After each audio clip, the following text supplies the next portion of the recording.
उपासक ऐसी भूल न करे, नहीं तो समझ नहीं पाएगा कि उसका साधन मार्ग कब और कैसे छूट गया। निरंतर रात दिन अपने भजन को ही संभाला करे। ऐसा भी नहीं होना चाहिए कि बहुत बढ़िया से भजन हो गया तो तुम भूल गए। बड़ी सूक्ष्म बात है। बहुत बढ़िया आपका दिनचर्या चल रहा है, कई घंटे भजन हुआ, अब आपका मन धीरे से आपसे प्रार्थना करेगा कि देखो इतने घंटों से भजन कर, थोड़ी देर का अवसर दे दीजिए, थोड़ा हंस खेल लीजिए, थोड़ा मनोरंजन कर लीजिए, थोड़ा घूम लीजिए, इधर उधर देख लीजिए। आधी घड़ी भी यदि आपने ऐसा अवसर दिया तो ये मन सारे भजन पर पानी फेरने की कोशिश करेगा। इसलिए साधक को गंभीर रहना चाहिए। जैसे जैसे भजन साधन बढ़े वैसे वैसे गुप्त रखना चाहिए अपने हृदय के भाव को, आनंद की उमगन को गंभीरता और उदासीनता से। उदासीन अति रही गोसाई। बाहर से ऐसा लगे कि ये तो एकदम ना हंसता है ना बात करता है, ऐसा उदासीनता। गंभीर, अंदर आनंद उमड़ रहा है, बाहर से गंभीर, भ्रकुटी तनी हुई, शांत। ये भजन की सुरक्षा है। बहुत सुकोमल पौधा है, आसपास कांटे की बाड़ लगाई जाती है। वो बाड़ अगर मजबूत लगी रही तो पौधा वृक्ष बन जाएगा।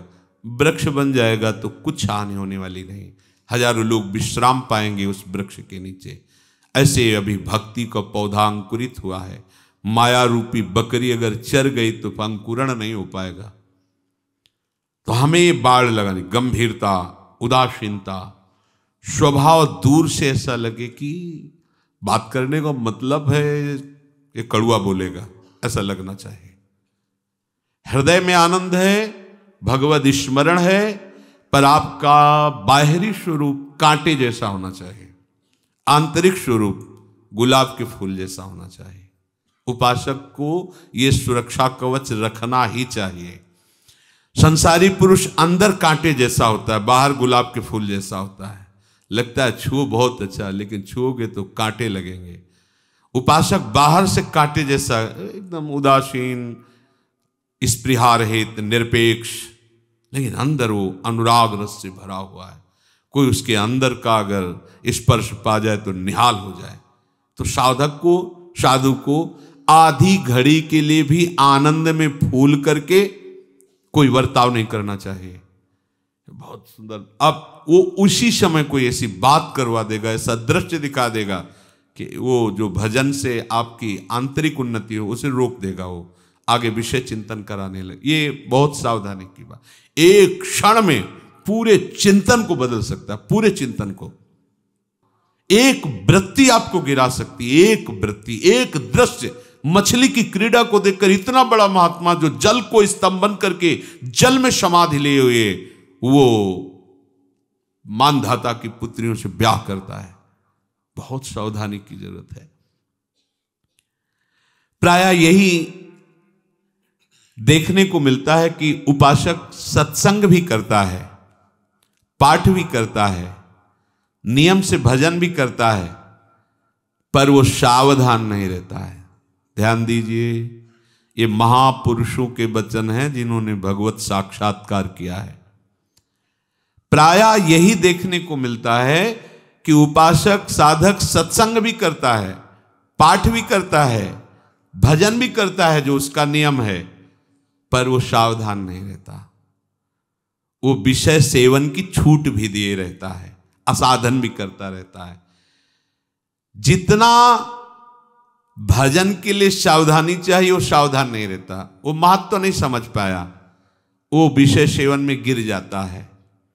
इससे क्या होता है, भजन का संस्कार उसको ऊपर नहीं उठा पाता है, वो उसी धरा पे बना रहता है। अब वो रात दिन ये सब करने पर भी बहुत काल तक उसको कोई दिव्य अनुभूति नहीं होती, तो फिर वो निराश होते कि 20 वर्ष हो गए सब, कोई दिव्यता तो आई नहीं। कोई दिव्यता कैसे, चलनी में गैया तू है और दोष दैव का दे। असाधन कर रहे हो तो साधन कैसे तुम्हारे समझ में आवे? ये भागवतिक साधन है, ये तभी समझ में आएगा जब सर्वतो भावेन एक रस में आ जाओगे। भजन महल से निक्षत नाही, रात दिन भजन में कामना ममता वासना सब जलकर भस्म हो गई, आनंद की बाढ़ आ जाएगी। पर आप क्या करते हैं? साधन भी करते हैं और असाधन भी करते हैं। असाधन छोड़ना होगा। कई बार बताया है, आप कोई ऐसी चेष्टा मत करो जो असाधन है। जानते हो आप ऐसी चेष्टाएं करते हुए, अगर हमारी बात को याद रखना, यौवन अवस्था में आप अपने को नहीं संभाल पाए तो वृद्धावस्था की आस छोड़ दो कि आप भजन कर लोगे और संयम में रह लोगे। ये बात याद रखना। अगर यौवन अवस्था में आप अपने को संभाल ले गए तो तुम्हें कोई भ्रष्ट नहीं कर सकता। ये बिल्कुल अनुभूत विषय है। जीवन भर साधक बन करके रहो, सिद्ध बनने की चेष्टा मत करो, अवतार बनने की चेष्टा मत करो। अपने को हे तीन भाव से देखो, निकल जाओगे भव समुद्र से। अगर इस अवस्था में आपने अपने को संयम में नहीं रखा, बिल्कुल आप संयम में, बहुत अनुभूत विषय है, बहुत से दृश्य हमने देखे, बहुत से। यदि यौवन अवस्था में आप संयमी नहीं बन पाए तो भूल जाना कि बूढ़े अवस्था में आप ठीक हो जाओगे। नहीं, आज इसी क्षण इन असत क्रियाओं पर आप शासन कीजिए। ये आप जो ढिलाई कर देते हैं ये आपके लिए बहुत घातक होगा। निकल आए हैं फिर भी आप सकिल कर वहीं जा रहे हैं। प्रातः काल से लेकर के शयन तक आपको बिल्कुल सावधानी से समय बीते, इसका इनाम मिलेगा। ऐसा नहीं है, इसका वो इनाम मिलेगा कि आप निहाल हो जाओगे। सदगुरुदेव भगवान ने एक दिन कहा, एक एक सेकंड का हिसाब होगा, एक एक सेकंड का। आप जो जल रहे हैं, कष्ट सह रहे हैं, भजन मार्ग में हर विकार के ताप को सह रहे हैं, ये आपका ऐसे नहीं, बहुत बढ़िया हिसाब होगा। बड़े उदार मालिक हैं, निहाल हो जाओगे।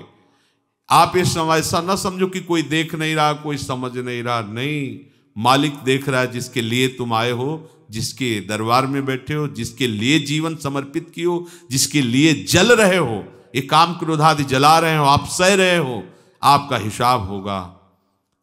वो प्रभु करुणा में आपको निहाल कर देंगे। बस आप चुपचाप शांत रहिए, असाधन मत कीजिए। आगे चलकर आपको खुद समझ में आ जाएगा कि कितनी कृपा है। उल्टे मार्ग पर जाओगे, सावधान नहीं रहोगे तो चलते रहो, कहते रहोगे कि हम बहुत दौड़ लगाते हैं, बहुत बड़े यात्री हैं, लेकिन आप भगवत प्रेम रूपी भिक्षा को नहीं प्राप्त कर पाएंगे। उल्टे मार्ग पे जाओगे, दौड़ते रहो, चाहे जितनी रफ्तार तेज हो, तो आप पहुंच थोड़ी जाओगे। भगवत प्रेम रूपी भिक्षा आप नहीं मांग पाओगे, नहीं मांग पाओगे। मन चाहे भोग चाहो, मान सम्मान चाहो और प्रभु का प्रेम चाहो, ऐसा कैसे हो सकता है? जो भोग चाहता है, मान सम्मान चाहता है, वो बात भले प्रेम की कर ले, प्रेम की चाह भी नहीं कर सकता। मुंह से बात करना अलग बात होती है। प्रभु आपके स्वरूप ही, आपकी आत्मा ही है, उनको कुछ कहने की जरूरत नहीं, वो हृदय से जानते हैं। आपके अधिकार के अनुसार आपको प्राप्त होगा, ध्यान रखना। अगर आपने अपना अधिकार भोगों तक ही रखा है तो आप दिव्यता की अनुभूति नहीं कर सकते। आप प्रभु को अपना मान करके सबको छोड़ दिए तो आपको कभी प्रभु छोड़ भी नहीं सकते। आपने सबको छोड़ दिया, प्रभु को पकड़ लिया, प्रभु ने आपको पकड़ लिया। आपके हृदय प्रभु बन गए, प्रभु के हृदय आप बन गए। आप प्रभु के सिवा किसी को नहीं जानते तो प्रभु आपके सिवा किसी को नहीं जानते। बहुत सुंदर बात है। परम स्वतंत्र भगवान दुर्वासा जी से कह, अहम भक्त पराध। ओहो, गजब कर दिया। अखिल ब्रह्मांडों के स्वामी, अनंत शक्तियों के स्वामी कह रहे हैं, ऐ द्विज, मैं भक्त के अधीन हूं, तो मेरा अस्त्र भी भक्त के अधीन है। जाओ पैर पकड़ो जाके भक्त के, यहां भगवान के पैर पकड़ने से काम नहीं चलेगा, उसके जाओ। अहम भक्त पराधीनो अस्वतंत्र इव द्विज, मैं स्वतंत्र नहीं हूं, मैं भक्त के अधीन हूं। ये बात भगवान, इससे बड़ा कौन सम्मान दे सकता है? इससे बड़ा सम्मान कुछ हो सकता है? जिनका वेद यश गाते हैं, जिनको परम स्वतंत्र परमात्मा ब्रह्म कहा गया, वो स्वयं श्री मुख से कह रहे तुम क्या समझते हो मैं स्वतंत्र हूं? नहीं, मैं भक्त के अधीन हूं। अहम भक्त पराधीनो अस्वतंत्र इव द्विज। इससे बड़ा प्यार क्या हो सकता है? इससे बड़ा दुलार क्या हो सकता है? इससे बड़ा सम्मान क्या हो सकता है? इसलिए सावधान, निश्चित निश्चित ऐसे वचन प्रभु उन्हीं के लिए कहते हैं जो प्रभु के सिवा किसी को अपना नहीं मानते। भोगों का मिलना, भोगों का भोगना, एक चराचर जगत इसी में फंसा हुआ है। साधक उपासक इन्हीं से हटाए तब उसे साधक कहा जाता है, उपासक कहा जाता है। वो भोगों की ओर नहीं देखता, वो प्रभु की ओर देखता है। वो भोगों की चाह नहीं करता, वो प्रभु की चाह करता है। प्रभु के नाम रूप गुण लीला का सदैव स्मरण, यह हमारा जीवन है।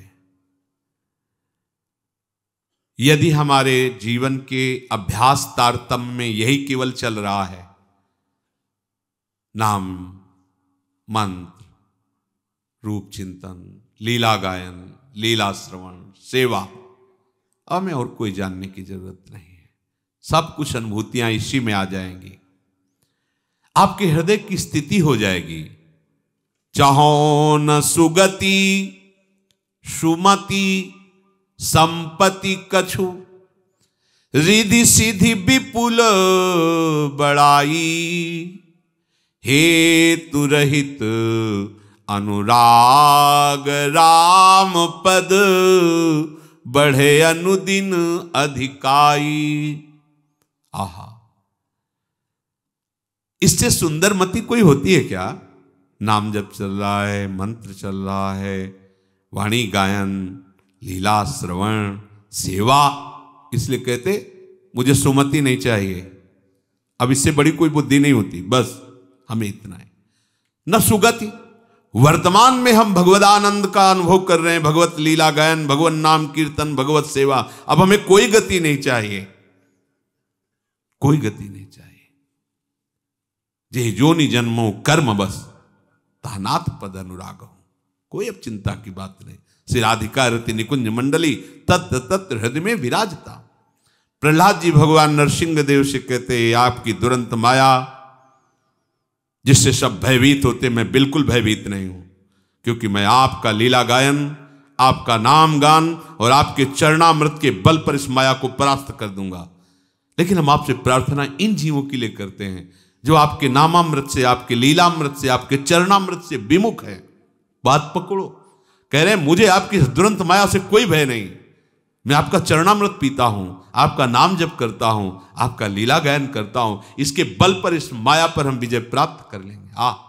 अकाल मृत्यु हरणम सर्वव्याधि विनाशनम, ये समस्त रोगों का नाश करके, अकाल मृत्यु का नाश करके प्रेम रस प्रदान करने वाला भगवत चरणामृत है। श्री कृष्ण पादोदकम पीत्वा पुनर्जन्मो न विद्यते। नाम रूप लीला गुण, इससे बड़ी कोई सुगति नहीं, कोई सुमति नहीं और कोई संपत्ति नहीं, और इससे बड़ी कोई सिद्धि नहीं।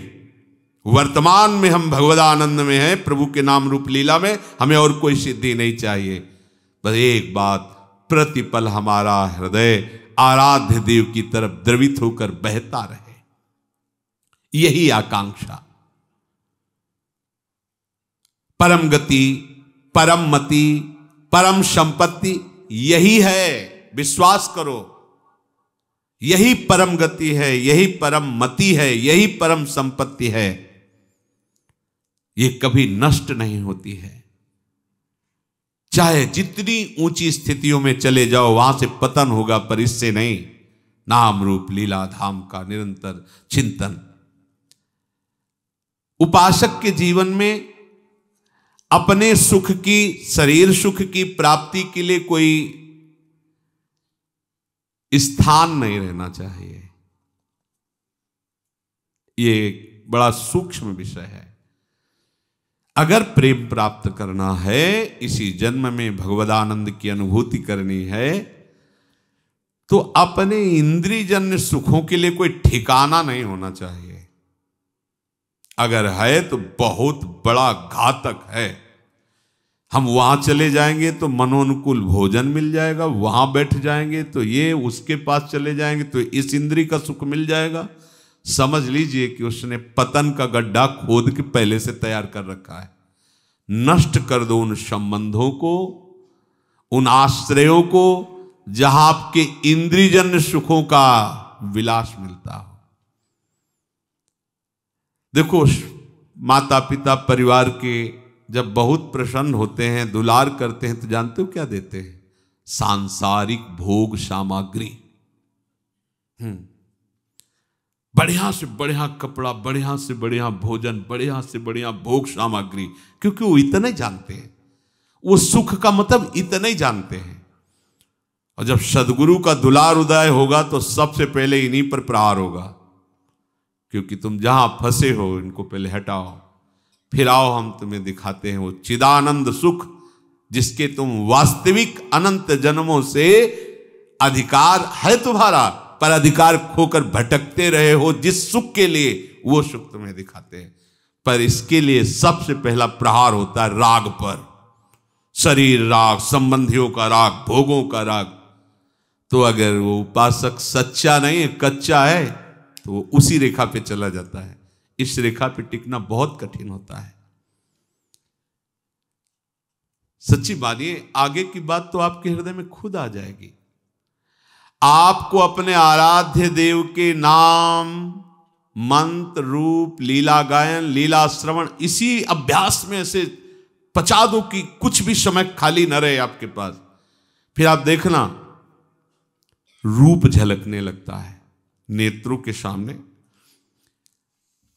आराध्य देव का रूप भारी परिवर्तन उसी समय होता है जो उपासक के जीवन में एकदम भागवतिक परिवर्तन होता है।